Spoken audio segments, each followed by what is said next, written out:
네, 이 사과값도 엄청 올라가가지고 사과 하나 먹을 때마다 이거 내가 먹어도 되는 건가라는 생각을 아침마다 하거든요. 제가 이제 아침마다 엄마가 사과를 챙겨주셔서.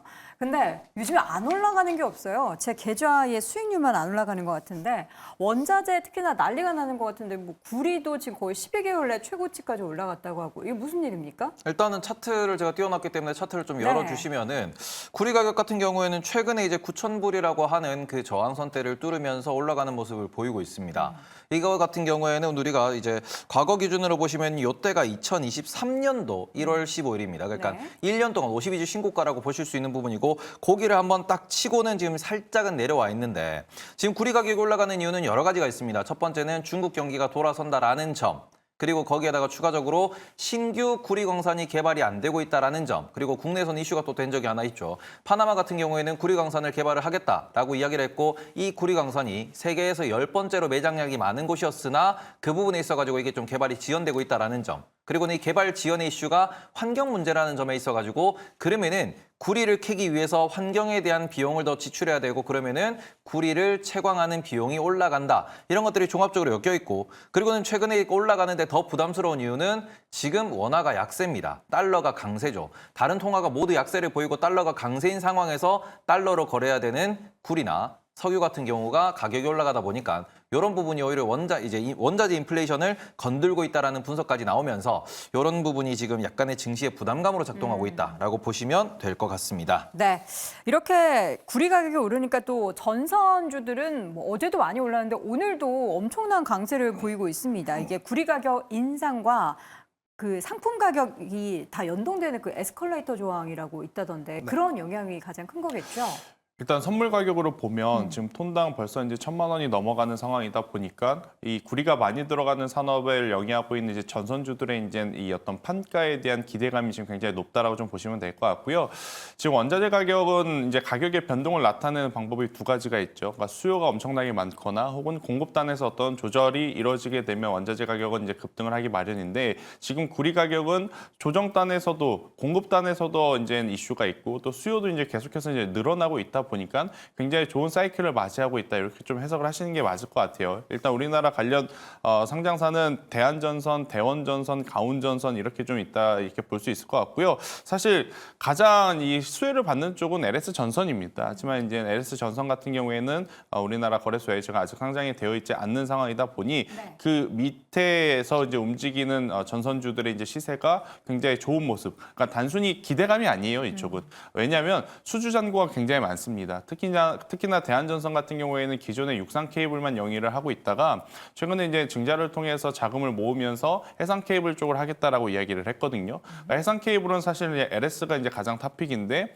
육상은 이제 대한전선이 탑픽이었고 근데 이제 그런 시장도 하겠다라는 이야기를 좀 하다 보니까 수주잔고도 많은 상황 속에 원자재 가격도 이제 올라가고 있고 또 전선주 같은 경우에는 전력 공급 관련한 이제 테마와도 지금 굉장히 밀접한 관계가 있다 보니까요. 삼박자가 잘 맞아 떨어져서 최근에 지금 시세가 잘 오르고 있다. 이렇게 좀 볼 수 있겠습니다. 네, 전선, 구리 가격 상승 이러한 내용들 키워드를 다 모아보면은 항상 LS그룹주를 탑픽으로 꼽거든요. 근데 LS그룹주에 뭘 골라야 제일 찐 수혜를 받을 수 있는 건지. 아무래도 LS를 고르는 게 맞지 LS를, 않나. 네. 지주사 LS를 골라라? 그렇죠. 아무래도 지금 최근 주가 흐름이 가장 좋기도 하고 이제 뭐 전선, M&M 등이 이제 LN의 이 주요 자회사의 실적이 구리 가격과 연관성이 높기 때문에 당연히 주가 상승으로 이어질 수밖에 없겠죠. 그리고 이제 이렇게 되다 보니까 이제 LS, M&M도 IPO 얘기도 슬슬 나오고 있습니다.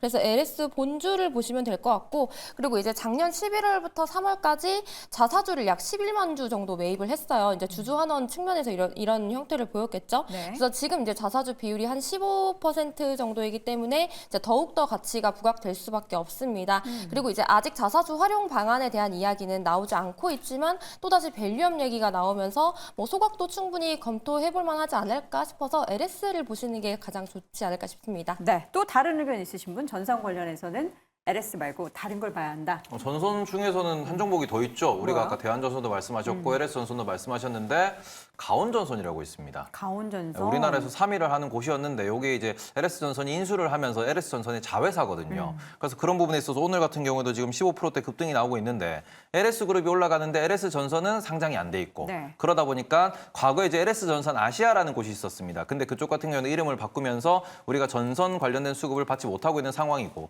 그래서 가온전선 쪽으로 약간 수급이 몰리고 있다. 이 부분에 있어가지고 그래서 가온전선이 별로냐 그러면은 가온전선도 실적이 잘 나오고 있는 상황이다 보니 네. 이런 부분에서 전선 수요가 늘어난다라는 부분에 수혜를 받고 있다라고 보시면 될 것 같고 앞서서 지금 뭐 육상이랑 뭐 해상 이런 이야기를 해주셨는데 단도직입적으로 지금 육상풍력의 구리가 얼마나 들어가느냐 이 부분에 있어가지고 계산된 값이 있어서 이걸 좀 말씀을 드려보면은 육상풍력 같은 경우에는 지금 1기가와트당 5,000톤의 구리가 필요하다. 그리고는 태양광 같은 경우에도 1기가와트의 설비를 만드는 데 있어서 5,000톤의 구리가 필요하다라는 이야기를 하고 있고요.